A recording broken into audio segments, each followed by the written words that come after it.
All right, here we are, back again, live again. I sure hope this time we got it right, guys. Sorry for everybody in the chat room and that was watching. I was doing some things and didn't quite get it right. But good evening, everybody, and welcome to the All Portable Discussion Zone. It's a bi-weekly live stream all about amateur radio and portable ops. My name is Charlie. November Juliet 7 Victor, and with me this evening are my two co-hosts, Brian, W7JET. Let me open his mic and see if you can hear him. Testing, QRZ, W7JT. All right, and then Dan, KC7MSU. And we also have our guest tonight, Tim, K5DEZ, who recently achieved Mountain Goat. So hey, say hi there. Thank you. Hello, everybody. And so we also have the people in the chat room. So thanks. And if you have any questions or comments, go ahead and get those out to us, and we'll try to comment them as best we can. So tonight we're going to go around and talk a little bit about what we've done the last couple of weeks. And then we'll just highlight that. Then we'll talk a little bit to Tim about his Summits on the Air stuff. And then we'll go and talk again about what everybody has brought to the table. So before we do that, let me just announce again the Transatlantic Summit to Summit QSO party. That's on November 7th. That's 2 weeks from now. And then let me just also bring up really quick the list of people who have achieved different awards.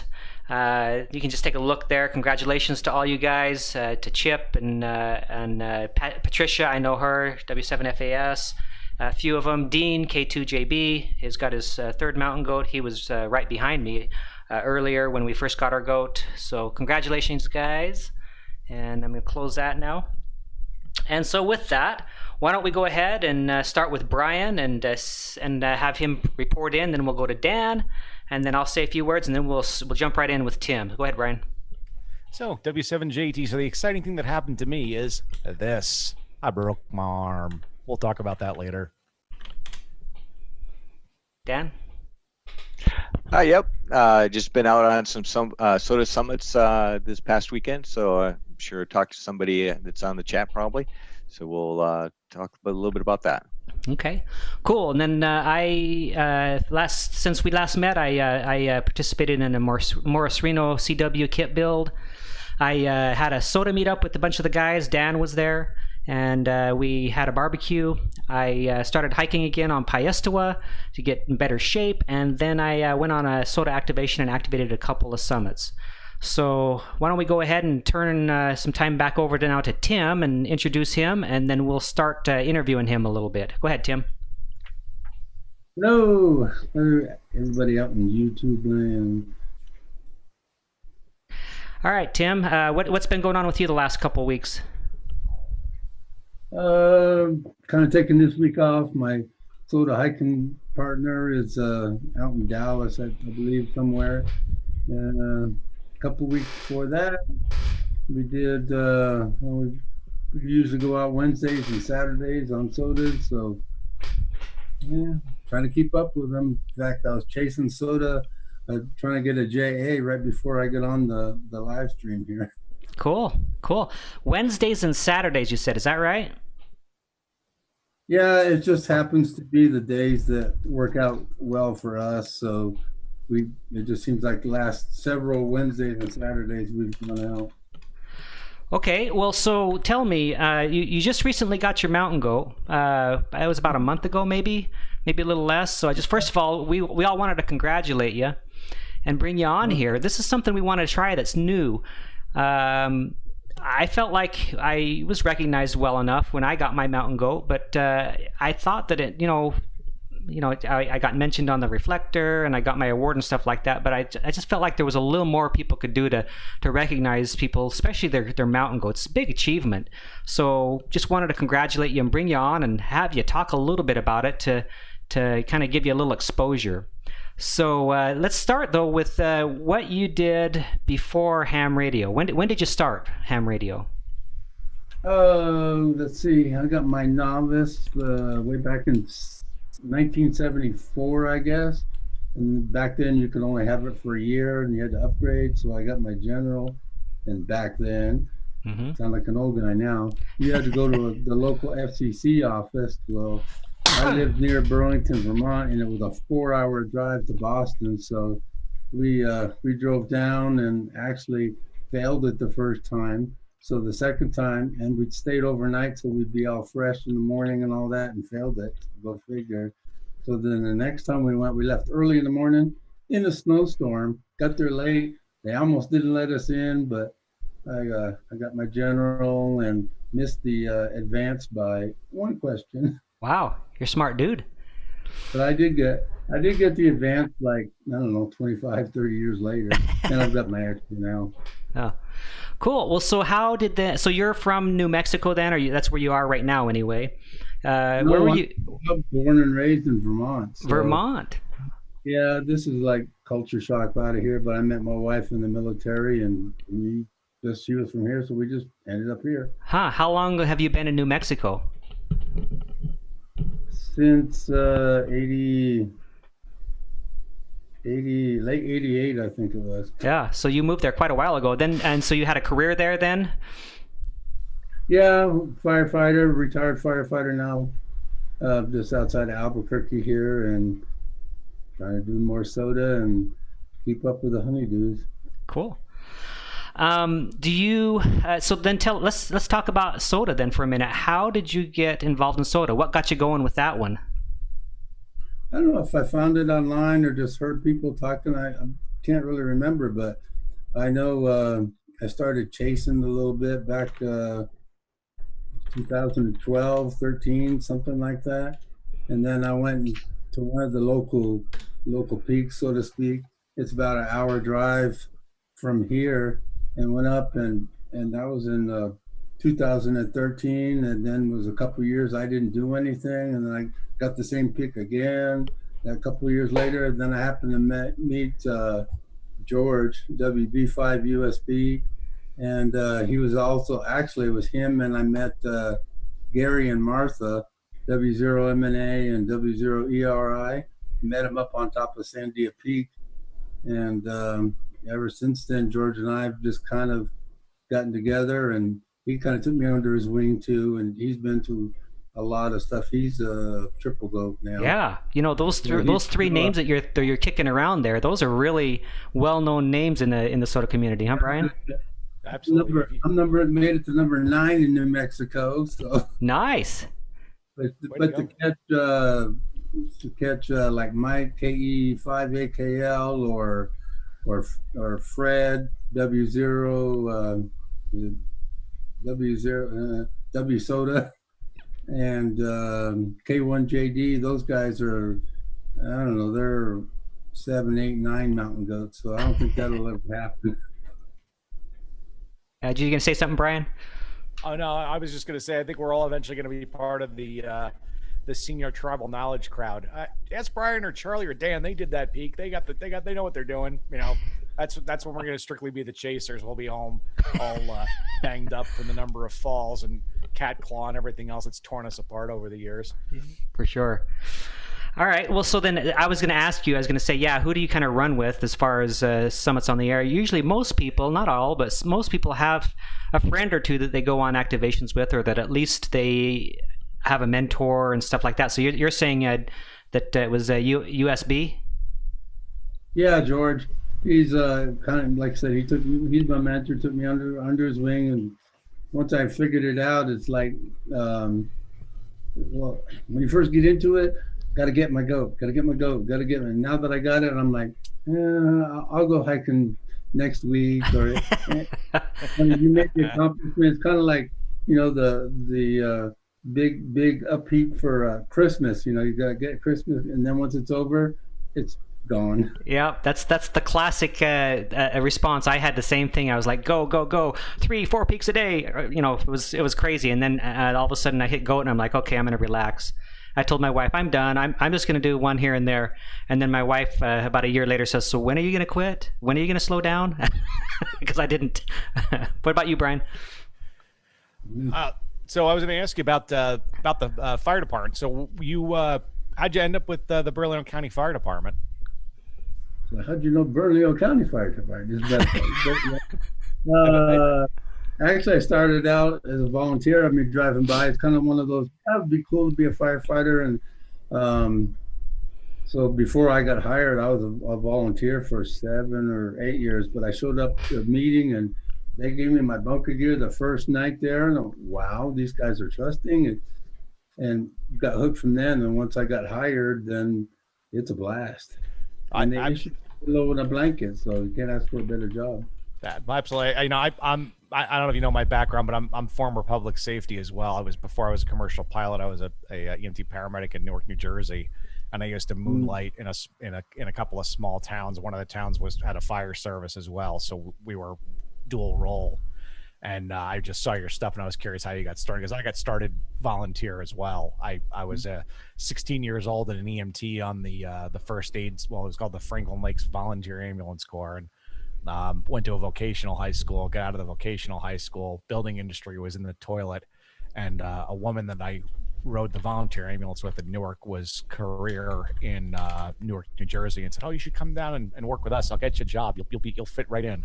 And 10 years later, I was transitioning out of the profession. I got hurt a couple times, and I decided that kneeling in cockroaches and urine in the housing projects wasn't fun anymore. Oh yeah, we got to go to some of the homeless shelters and stuff here. It's like the only thing that would touch anything was the soles of my shoes. Yeah. I don't know what it is, but in elevators in the housing projects on Prince Street in Newark, people had a tendency to use them like bathrooms. So you didn't put anything down, because there was usually about a half an inch to an inch of urine in the elevator almost all the time. And it just defies logic. But yeah, I saw you were in the service or fire service. I was curious how you got started and all that sort of thing. Cool. Yeah, I was a Jolly Volley. Yep, same here. They said I was part of the whacker crew for a little while too. Dan, do you have any questions for him? Yeah, I was kind of curious for Tim, as far as before, were you a hiker as well, or did ham radio kind of bring you into the hiking realm? And do you have a story of a favorite peak, or a favorite peak that went totally wrong for you that you could tell? Totally wrong. I don't know. No, I started hiking back in high school. My dad and I used to go hike up on Mount Mansfield, Camel's Hump, whatever, in Vermont. So I've kind of always had it, but I mean, obviously never did for years and years. I went in the military and all that. So, but as far as the latest peak, well, one of the latest peaks is we went up on Wheeler Peak a couple 3 weeks ago, which is 13,161 feet. I don't know how the guys in Colorado can hike those 14ers, because it was 5 steps and take a break, 5 steps and take a break. And I thought it was just me until I saw couple of young girls, couple of young guys doing the same thing. So I'm okay, I guess I'm all right. But yeah, that elevation was a killer. Cool. Yeah, I don't think I could stand that kind of elevation anymore. That's pretty high. Yeah. Anything else that I mean, I have here a few more questions. I mean, like I wanted to ask you about your peak you got when you got your goat. What was the last peak? Just the peak where you went over the hump. What peak was that? Oh yeah, that one. It's a numbered peak in Hyde Park. I don't remember the ref number for it, but it's in Hyde Park here. And it just so happens, I mean, it was 999 is when I got the goat, but it happened to be the coldest day. We got snow. It was in the 30s, and I'm going to go get my goat on this mountain. So, kind of ironic, but it was supposed to be nice weather, but wow, Mother Nature changed that. So yeah, it was pretty nippy up on the hill. Yeah. Cool. There's all kinds of cool experiences like that. So before we move to Brian and we kind of move away from your goat experience and more to some of these other topics, which you'll obviously have some good input on, I wanted to find out 2 more things. One, I wanted to find out if there's well, first of all, just kind of an overarching question. Is there anything you wanted to add before we move on? But before that, I wanted to find out if you have any advice for somebody who is new to SOTA, and how to get involved a little bit. If there's anything you have to advice to give to people who are not yet at GOAT, what would you tell them? I guess find a mentor. I mean, like I just happened to run into mine, but that's a big thing. Just to, because for me, when I first started it was really confusing. Because on the peaks, you got to worry about, is this on private land? I mean, because you have to. There's a lot here. You got the BLM land and all that, so it's okay to go through the fence. But here where I live, you don't go through fences because it's private property. So you got to learn where the private property is and where it's not, what's fed land and BLM land or Indian land out here. And you probably have the same thing in Arizona. Mm-hmm. So you be careful, but finding a mentor is a big help. Cool. Yeah, that's kind of what I always say as well. Cool. All right. Before we move on to Brian, just wrap it up for us. I mean, just tell us overall what you thought about your journey to GOAT and just any last parting thoughts. And then what we'll do is we'll just move into kind of some of our discussions. You can join in with us and give us your wisdom as well. Okay. It's I don't know if you want to get hooked on it, but it's like a drug. Once you get started, it's Lay's potato chips. You can't eat just one. Yeah. No, it's a blast. I mean, and you get to go out hiking and combine it with the radio and stuff, and which reminds me another one of the peaks that's a numbered peak. We've named that Heart Attack Hill because come to find out, 2 weeks later, I had a heart attack, and that's why I was having a hard time climbing the mountain. What? Oh, what? Wow. So I've had my fair share of cancer and heart attack and blood clots. So still vertical. So I'm wow. good. That's impressive. So you've had all these health issues, but yet SOTA has kept you going, or it's not yet, or it's been. Yeah.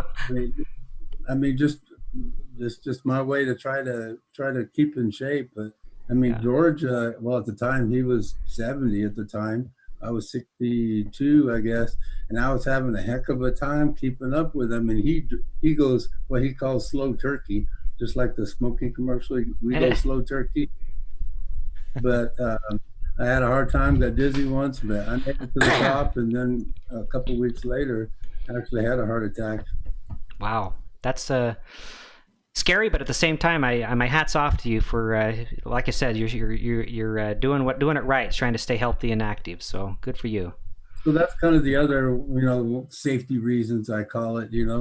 Always, if you can, just always hike with a partner. So there's somebody there. You fall, break your leg, or have a heart attack, or some other, some medical issue. Yeah. Somebody's there to help you. Very, very wise advice for sure. Definitely. Absolutely. All right, Tim, how this works is we just kind of start talking, and we all kind of brought topics to the table, and you just interject and interrupt if you have something to add, and we don't mind at all. So let's go with Brian then for a minute. All right. So I guess the big story is this. I'll hold it up again for everybody to see. My damaged wing here is my right hand. So if my CW sounds even worse than it normally does, that is why, because I'm going to hold the key up here. If I can get it up into the camera. So I have to actually have the key facing this way and send from behind with my left hand, and then it makes sense. So that's how I've been able to work CW from home. So the story behind the arm, we'll talk about that. So I decided I was going to do an exercise hike in the evenings, non-SOTA related, but there's the Pass Mountain Loop Trail by my house. It's about, like 6.7 miles, Charlie? You've done it, I think, right? Yeah, about that. It's like 6.7 miles around, reasonable good shape. You can do it in about 3 hours. And I was planning on basically getting around to the flatter part, which you know what I'm talking about on the west side there, and then getting back to the car because I parked over by the Wind Cave trailhead. So I was off and going, and I was making my way around the southern side of the mountain, doing it anti-clockwise for our UK listeners, if there is any. And got to the spot where the switchbacks start happening. It gets a little narrow. And I was going up and I was looking up, and I wasn't quite looking and paying attention to what I was doing the way I should have been. And the next thing I know, I'm falling more or less backward and to my side. And I, instead of like balling up, I put my arm out reactionary wise, and I caught the corner of a rock just below my elbow in just the right fashion with just the right amount of force to break both the ulna and radius just below the elbow. So we'll talk about lightning, instant pain, tunnel vision, and like, holy crap, that is broken. Like, I heard it crack and I'm like, I am hurt. Whoa. So start doing the mental checklist. All right, you got your stuff you carry. You got a SAM splint. You got a cravat. You got a whole lot of duct tape. And you're 2.5 miles back in from your car. And right now you got a ton of adrenaline pumping for you. So now is the time to get this thing splinted by yourself, because otherwise it's going to be absolutely horrible later. So got the splint out, managed to get it splinted, almost blacked out again from the pain while that was going on. Cause I mean, it hurt like a mother. I'm not gonna tell you it didn't. I had to fashion the SAM splint, and Tim probably knows what I'm talking about with the SAM splints. I got the whole thing figured out how I was going to get it on. Got it on, taped it on. All right, now I got to make a sling, get the sling on me, trying to do this all with one hand because the right one isn't working. I'm lying on the ground in the trail, rolling around like an idiot. And of course it's in the evening, so there's nobody around. I can see my house actually practically from this trail. Again, Charlie knows where I live and where I live in relation to this area, so it's not very far from me. I could actually hike from there to my house, but it would add an extra 4 miles onto the trail. Anyway, get everything ready to go, get the pack back on, everything is mobile, start walking out. So now I got 2.5 miles, the sun's starting to set, and the last mile's definitely going to be in the dark. So I get all the way out to the vehicle, get myself in the vehicle, redid a few other things because there was some stuff that still wasn't quite to my satisfaction to be able to drive, and then drove myself to the emergency room. And then finally remembered I should probably call my wife and let her know that I'm in the emergency room. And they set it, and they put this temporary splint on with a wrap and loaded me up with some good stuff because I was again in a lot of pain. Went home and the saga began. Next morning, saw the orthopedic surgeon. He referred me to a different guy. That guy looked at it, and like a mechanic that would talk about changing the shocks on your car because they're dead, he was pretty okay, we're gonna do a little incision here, we're gonna throw in a plate and a screw, and this one, if the blood flow is good, it'll be another plate and a screw, otherwise we're gonna throw in a temporary head, and that'll be about it. You'll be in a soft cast for about a week, and then we're gonna get you some kind of custom thing, and then we'll have you moving that elbow really fast because it's gonna start locking up if you don't. So tomorrow morning at 11, I go in to get my my elbow overhauled, and yeah, then we're on our way. So that's probably the most exciting thing that's happened in the last 2 weeks. What kind of surgery are you doing? It's gonna be I'm gonna be out. So I'll be out for, it's about like 90 minutes long. I got to go to a surgery center downtown Phoenix. Is you opening you up, or is it just gonna be in like it? No, it'll be there'll be I think he said a 2-inch incision or whatever, and they'll work through the hole, kind of like along the edge of the elbow. But yeah, so it should be a good time. Fortunately, I preach all this, carry the stuff, make sure you got what you need, do what you got to do, plan, and I had everything I needed. I was just, it was just a routine trail with a dumb accident. Thankfully, it was not my foot, because that would have rendered me probably not being able to get out. Right. Since everything else was working, I was able to self-rescue. Cool. Not cool, but I'm glad you were able to self-rescue. Yeah. All right. Yeah, that's the number one thing that I worry about when I'm out doing SOTA, because number one, and especially all of this year pretty much, so except for a couple of hills I did with Brian earlier, I SOTA all by myself typically, and I would be horrible at being able to splint myself up, and it makes me wonder if I'm even going to be able to push the SOS button on my PLB so someone can come and get me. So that's a huge worry for me these days. Yeah. Well, while you're there, Dan, why don't you? Hey, Brian, did you have anything else? I've just been chasing DX on the contests. I messed around in the contest a little bit this week and chasing SOTA mostly, and trying to keep active. And I did a little 4-mile hike through usually on the level ground today with the sling and swath on and sandals. And yeah, it is what it is. But I don't want to get I don't want to be in non-SOTA shape once I get my arm back. Right, but you've transitioned to a chaser, haven't you? Pretty much, yeah. I'm a chaser. I'm getting on 410 and talking about somebody on a 10-point summit and QST and all that sort of thing. Yeah. Before we move to Dan, You did do something this week. You had a presentation, didn't you? Oh yeah, I completely forgot about that. That might have been the drugs or just whatever. I did a live stream for the ARL's Lifelong Learning Network. It's the second presentation I've done for them on Summits on the Air. First one was a broad overview, just kind of getting everybody a broad overview of what Summits on the Air is all about and how to activate or chase and get everybody's appetite wet. And then the last one I did was a little bit more. It's only 30 minutes long, so it's kind of hard to be super detailed when you go through an entire activation event. So it was, I would say, slightly better than a high level run through, but it was a run through. Talked about my pack, how to set up, how to get yourself to select a summit, how to set up an alert. And for you guys local here that understand, I started out with using the range feature search in SOTA maps, threw in the zip code, and talked about, okay, well, right behind my house is Pass Mountain. Pass Mountain is a great mountain. However, it's not a great beginner summit. Charlie and I will definitely agree with that one. I showed, okay, this one's got six activations on it, and it looks like it's going to trail all the way to the top. It's kind of deceiving because I know that it's not that easy. Then transitioned over to Lone Mountain, 47 activations on it, clearly a much easier summit. And we planned and talked about the activation as if we were going to do Lone Mountain and then proceeded all the way through it, all the way to the end. Had a lot of good questions all the way through it, antenna questions. It's funny, and I was going to ask, I meant to ask Tim about this earlier, but one of the number one questions I get on the live streams afterward is what antenna do you use? What antenna do you prefer? I have this antenna. What do you think of it?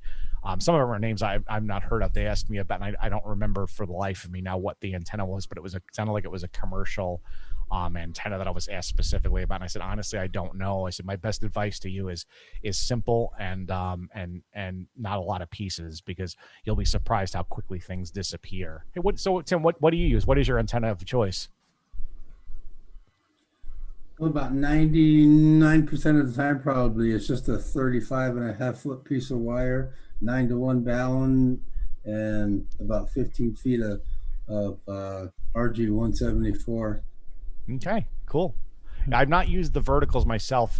Dan and Charlie and I are part of the linked dipole culture, I think. Yeah.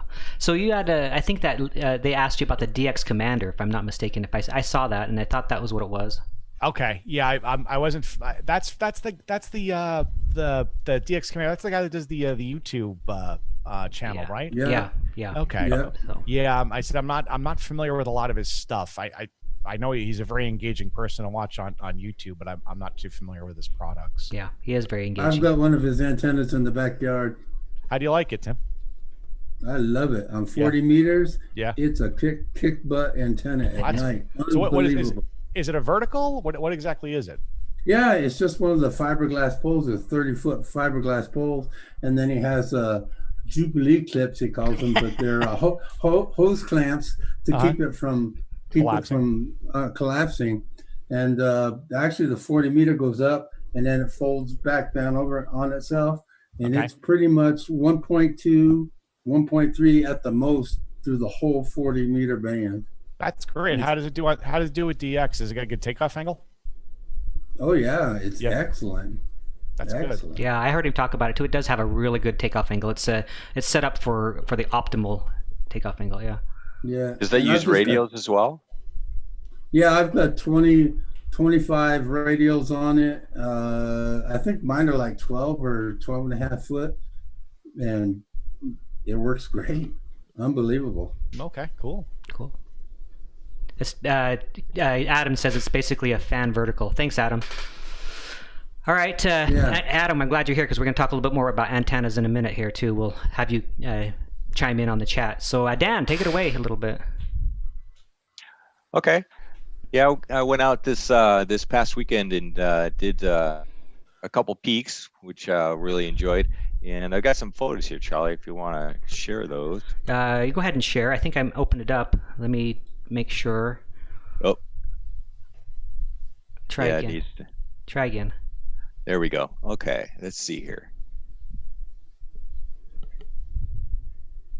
So I went out and did 3 summits this weekend: Jones Mountain, Pine Mountain, and Baker Butte. So um, this is on the drive up to Jones. Well, actually, that's actually on the drive up, just outside of Pine, which is a little town we drive through on 87 here in Arizona to get up in this area. I was following 2 other cars, and the car right in front of me practically slammed on his brakes, and so I had to slow down pretty rapidly. And I'm wondering what he's doing, and I didn't get a picture of it, unfortunately. But right off to my right hand side, there were 2 elk standing there right next to the road. So they were just getting ready to peel out into the road. So that was a real good sight. Those are antelope, right? These are antelope. And when I was on the way to Jones, there's this big open, wonderful meadow there. And I noticed a couple were standing out there. So I slowed down, and then they started kind of running across the field. And there must have been 20 or 30 of them that ran past me. This is probably the best photo that I got out of the bunch because I had to get out of the truck. But most of the time, I got a couple photos, but not very many. And then all I saw was all these white butts kind of heading off onto this trail, and just this long line of antelope. So it was really a gorgeous thing to see. So this is probably about 6:30 in the morning out there. And this is on top of Jones Mountain. Really enjoyed it. It's a great hike up. I had a whole lot of folks calling on me, so it was great. I ended up with 33 contacts, and I probably missed a couple in there because it was such a landslide. And that was on 40 meters. You had a bang and signal on 40 meters, Dan. I said you were really coming in strong down here in the valley. And that's what most people told me, especially, and it's been a while since I've had good propagation into the valley. I caught most of the chasers in the valley, and a lot out of Southern California, so a couple out of Oregon and Texas and New Mexico.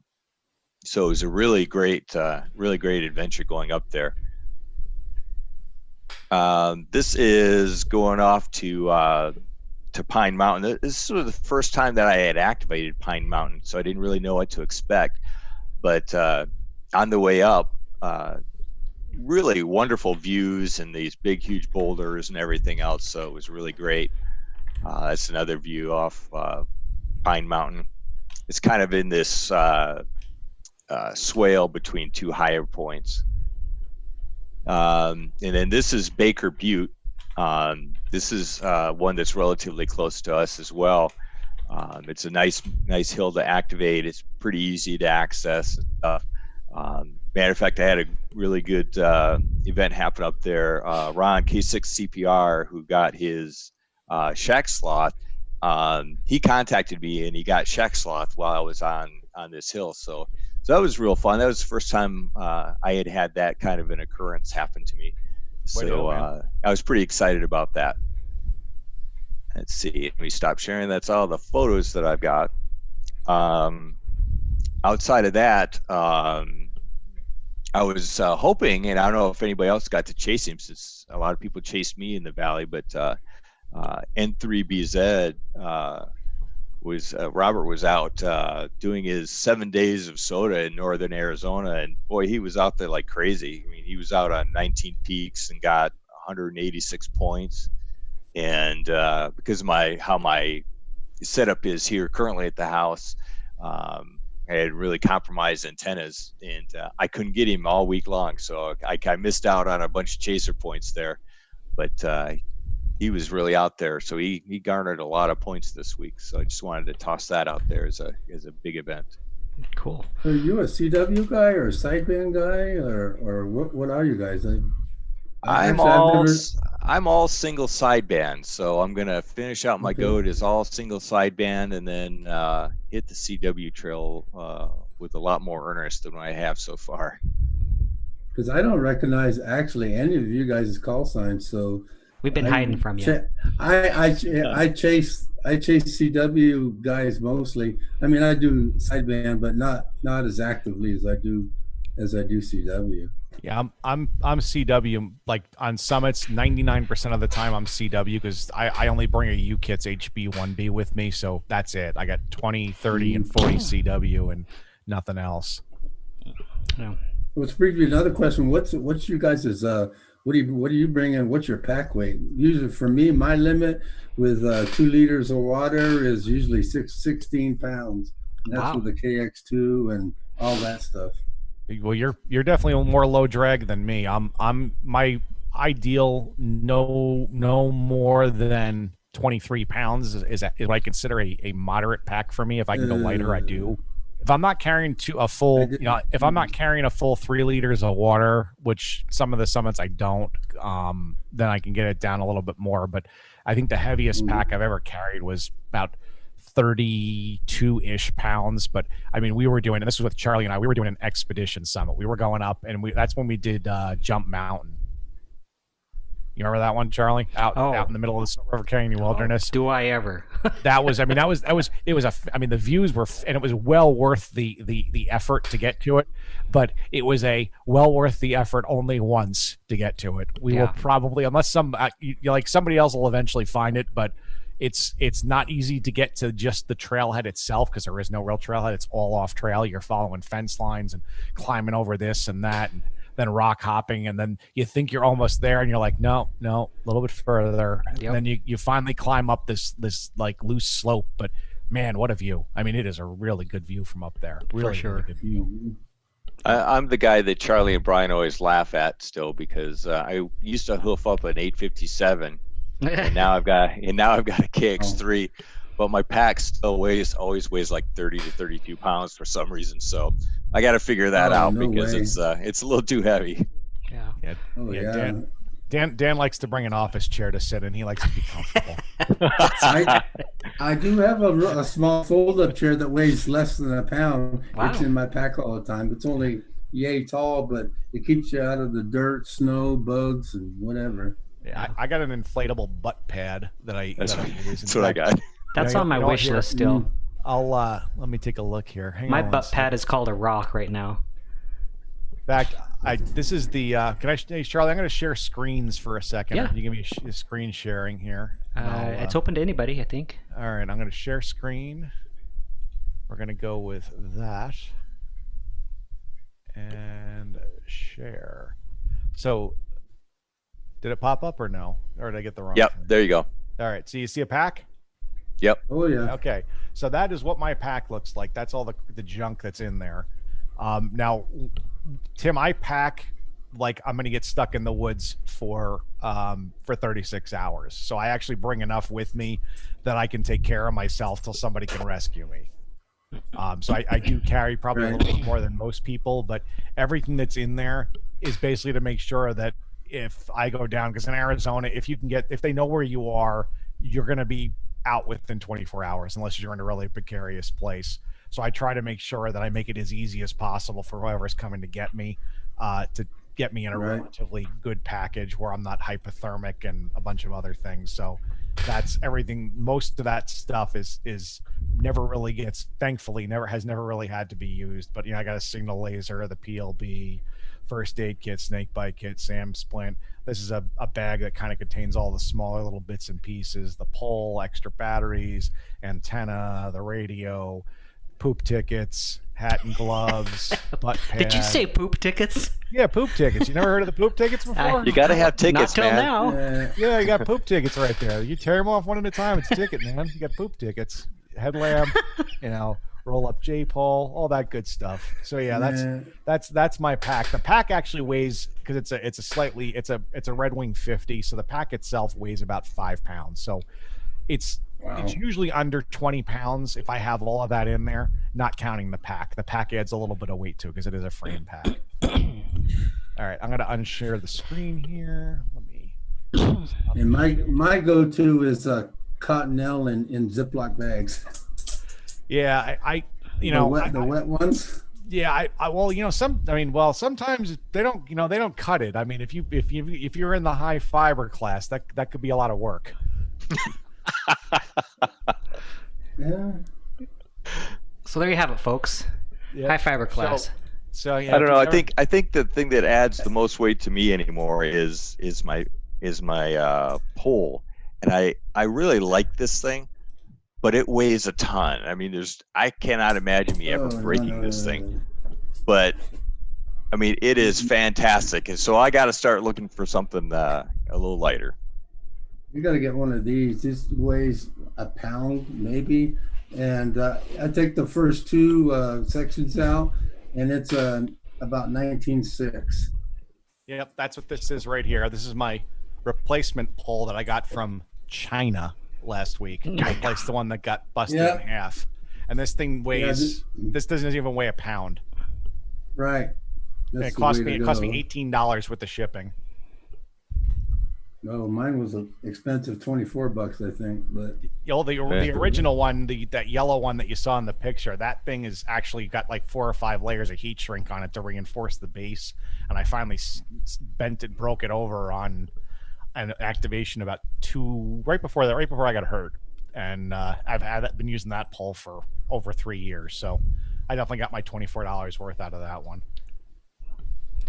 Cool. All right. Well, let me take a minute here, and I'll show you what like I said, what's been happening for me. I think I just wanted to mention that I do Paiestoa every Tuesday. I had for a while. I kind of took a little 2-month break, and then when I was trying to go up a peak recently, Pete WA7JTM was kicking my butt because I was carrying so much extra weight around my belly, and so I thought I needed to get back to it. So I'm gonna start doing that again. I did last week, and so I got to get in better shape, like a lot of us do. So there's that. But then this Friday, I went out and I decided I was gonna do QRO.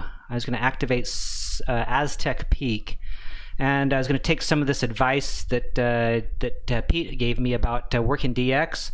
And I had some pretty good success. Let me pull up if I have it here. Yeah, let's. If I can get this over here to the screen. So. Year ago that I don't know if you can hear that or not. Can you hear it, guys? Operating for Mini Morning Madness. No. Sorry. That's fine. Well, so right up here is this is the Aztec Peak. It was just a year ago that I was here, and I just put up a tent here, a pop-up tent, and went QRO. And so if you can see, there's kind of a hill here, and I kind of went down the side of the hill, and I was facing. I wonder if I can get this pointed the right way. Maybe not.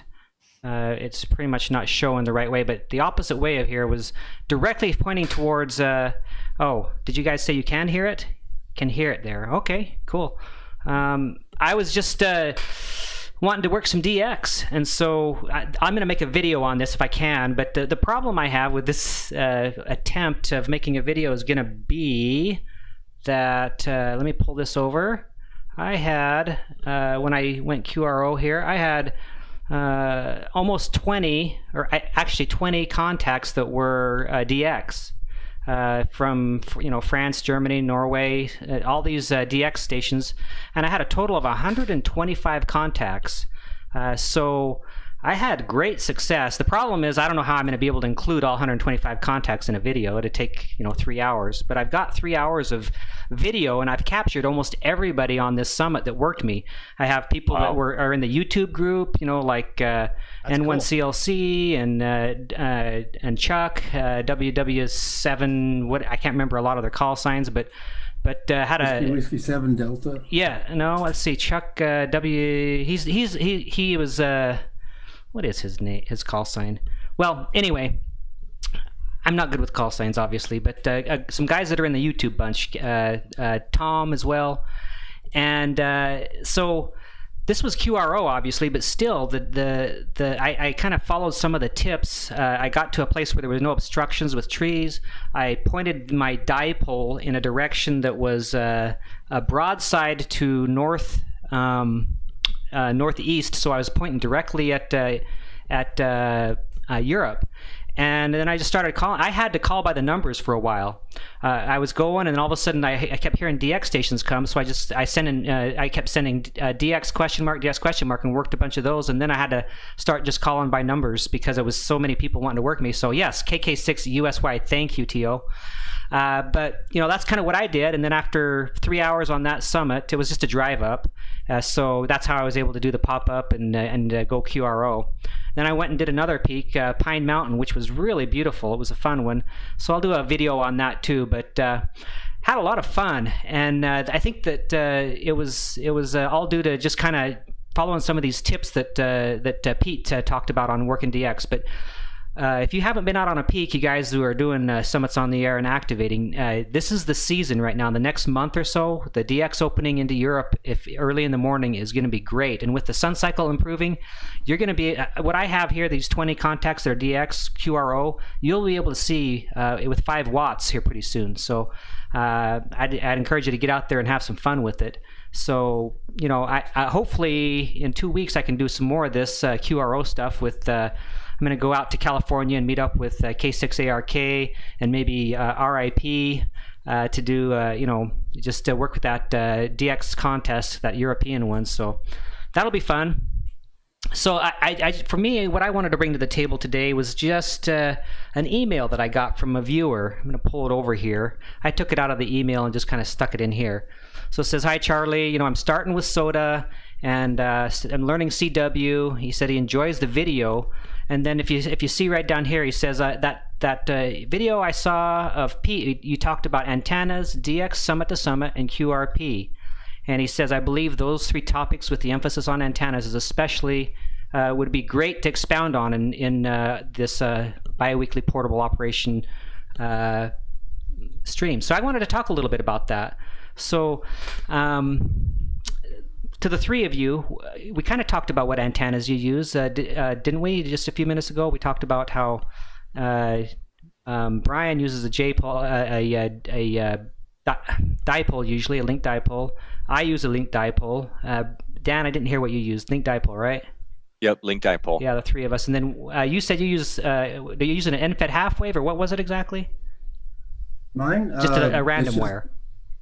Yeah, basically, yeah, it's 35.5 foot, so it's not half wave on any frequency, and then the KX2 can tune it on any band, and I do my DX with it, so yeah. It's not great, it's not great, but it works. Right. Cool. Well, let's dive into how the dipole here real quick, and let's talk a little bit about that. So for my dipole, I have a link dipole that does 60 meters, 40 meters, 30 meters, 20 meters. That's the main one I use. And I usually get on all 4 of those bands. But Dan and Brian, what is it, a directional antenna or not? Or Tim, the dipole? It's, generally speaking, it's usually bi-directional, I guess. Yeah. But so up on the mountain, and sometimes the way they're set up, they're kind of more I don't know, it's kind of iffy, I think, up on the mountain. So do they have a direction or not, do you think, at all? You know, they're supposed to have a little bit of directivity to them. I have actually got my hot leg, what I would call it, the hot leg, marked on the center insulator with red heat shrink, so I know which one is off the center, and that's when I'm aiming that one, or when I set it up, I try to set it up so that's always pointing to the northeast, just because that's where the rest of the country is. And by pointing to the northeast, how is that set up on you? Which way is it stretched? Is it stretched north-south? Is it stretched east-west? North-south. Yeah, it's stretched north-south. So stretched north-south with that on the north side, and I do notice some directivity in it. I've had some recently, and I think more because of band conditions than anything else. But I've had some DX recently without trying real hard. Now I wasn't working somebody on another summit in another country, other than Canada. And I've done okay with it. So the 2 that I've worked recently were both definitely, QRO, and there was France and Belgium, but they were operating from home. So I'm sure when I look at their pages, they've probably got some serious aluminum hanging out. Yeah. So I have, my experience is that it's pretty omnidirectional, but yes, there is some directivity to a dipole, and that is broadside. So if your antenna is running north-south, then the direction is going to be off to the broadside from it. So you want to run your dipole north-south, or if you want to work Europe, then you want to run it a little bit to maybe like northwest a little bit, northwest, and then it would be broadside towards Europe. So Pete was talking. Yeah, go ahead. I do the same thing with my end fed. It's a sloper type of thing. So I usually orient it east or north south. So hopefully you get the east west. But I usually get Colorado no problem too. KX0R usually he puts out booming signal. He's a anyway. beast. Yeah. Yeah, I do the same thing pretty much. So, and I'm a single sideband operator. So that, I favor going towards east and west, and I still get a few folks, into Oregon and Colorado and stuff like that. So it seems to work out pretty well. Yeah. Now I have seen a big difference on 60 meters. I've run my antenna 60 meters dipole. I've run it north-south and tried to work people from like north up in Flagstaff down here to Phoenix, and was met with some success. And then when I went and just turned it 90 degrees and made it broadside towards Phoenix, the signals came in much better. So I know there is some directivity, and especially on 60 meters, I've experimented with it, and it's been successful. So in that video where Pete was talking about how to get Summit to Summit DX, he talked about how the best antenna for that, you don't want to compromise if you can at all in any way. And he mentioned not to have he mentioned to have a full-size antenna. And he didn't mean a full wave antenna when he said that. And that's kind of in this email they were talking about is a full wave antenna going to work. And he meant a full size antenna, which means no traps, no balance, no anything like that. But just a straight up full size antenna that doesn't have any of those compromises. And his point was that just any compromise you put into it, then that's just that much less that you might get out of it for DX, because it's every little bit counts. So especially on receive. Yeah. Especially on receiving, if you compromise, you kind of hurt yourself on receiving, from what I've noticed. Yeah. So I have not experienced it myself working a vertical on a Summit, but I have seen a few people try verticals and not with much success. And it might have been because they were not in a place where the takeoff angle wasn't great or something like that. But end-fed half waves work great, and a lot of people like them, and they're easy to set up. But his point was that if you want to maximize your opportunity to get DX, then you would need to have no compromises in your antenna, or as few as possible. So, but every antenna is a compromise, as I think K6ARK would say. So you just kind of got to go with what your gut is, I think. So, what do you think about that? Yeah, I would agree with that. Yeah, I think whatever works. Yeah, I would agree with that. I think whatever works best for you. When I was asked about it, the main thing I tell people is easy to deploy, reliable, not a lot of parts. Those are the things that you need to keep in mind. If you can deploy it without having to do a bunch of assembly, it's speaking from experience from someone did like the first 10 activations HF wise with a buddy pole, and like the full buddy pole. Don't do that. It's a good antenna, but it's not a good antenna to haul up on top of a mountain. Right. I speak from experience. Yeah. It works great, but if you want an activation that would normally take half hour, it takes over an hour because it takes you 10 minutes to get the antenna retuned every time you switch bands. Never fails. But it's not great, and it's definitely not good on 40. There's just not enough. Hanging off of that thing for it to put out any power. So one of the things that I was going to bring up, because the ARL has decided for some reason that they like me and they want me to keep doing these things. So I'm looking for my next topic, and I'm kind of thinking I might need to do it on antennas. I know what I'm going to do in December. December is probably going to be about the upcoming January VHF contest and why SOTA is a good fit, or SOTA activators are a good fit for that contest, because we've proven in Arizona that we very successfully have an excellent showing in that contest every year. There's been a lot of write-ups about it, so I'm gonna do that for December. But I think November, this conversation right now, I'm gonna talk about and start getting some information up on different antennas for SOTA and why some work better than others, and what works well. So any other input from you guys would be great. Anybody from the audience too that wants to throw something in there, I'd appreciate it. Yeah, go ahead and throw something in the chat, guys. And let me just say to that end, Brian, that I agree with you that would be a great topic. I think that we don't really have enough time to cover it here right now. And for YouTube videos, they always seem to be the best. They get the most views. People are the most interested in antennas. And in fact, we have an antenna Monday night ham radio event coming up a week from Monday, where there's probably maybe 12, 14 maybe different YouTubers successively every 15 minutes going to be talking about a different antenna or a different idea about an antenna. So, and I think it's going to go great because it's really a huge topic. So I'd say, yeah, go for it for sure.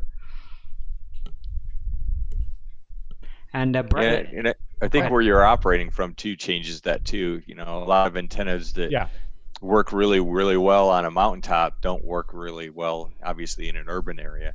So it'd be interesting to see, you know, how many folks, especially if they're the same folks, how they hear you on different antennas, you know, within a very short amount of time between, you know, using those different antennas. Obviously, propagation changes, so you'd want to maybe string up 2 different types of antennas and then test them, you know, on the same band, you know, within 5 minutes of each other, so that, you know, you don't have a lot of band change. Yeah. It's Adam in the chat says, easy peasy, easy to deploy, simple, not a lot of parts. I like that comment. And then he mentioned that this half square antenna that I have built and tested and used is a vertical, actually. So it looks like it's a dipole of sorts, but it's actually a vertical. It's you know, it has 2 ends that go up, and then it's basically a square. But he is right; it is a vertical, has a lower takeoff angle. So cool. Yeah, there's a lot to talk about antennas. So I think I'd be excited to see that, Brian.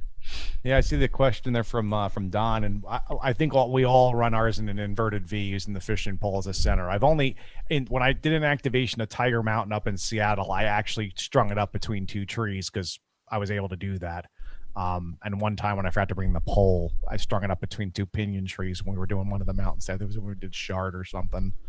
But for the most part, I've only run inverted V. Yeah, that's the same thing with me too, except for when I was on Jones this past weekend. I wasn't inverted very much, if at all, where I was operating from, and I could definitely hear better with it not, you know, drooping down it very much at all.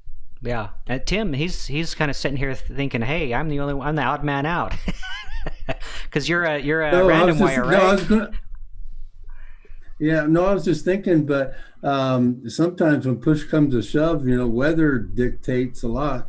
And I know George, KX0R, and Fred here in New Mexico, SOTA, and a couple of guys have found out by accident when their antenna blows over, if you have to, you can just throw your wire across the rocks here, because it's so dry and whatnot, and you still get out. I mean, not as well, but you still get out. Yeah, I've heard that too. So, Pete has done that. Yeah.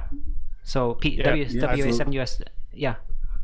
Brian. Yeah, I've done that with the 40 meter antenna, where I've actually just weighed the ends down with rocks because there wasn't enough room to stretch it out. Salt River Peak was one of those. Right. I did that. I just put rocks on the end of the antenna. Yeah. Cool. Well, you know, maybe what we ought to do is maybe come back and talk a little bit more about antennas on another show in 2 weeks or sometime in the future. But that's kind of what I wanted to bring to the table, is a little bit about antennas because of that email. Hopefully, we at least got the ball rolling on that a little bit, and be looking forward to Brian, to your presentation maybe on it. And yeah, absolutely.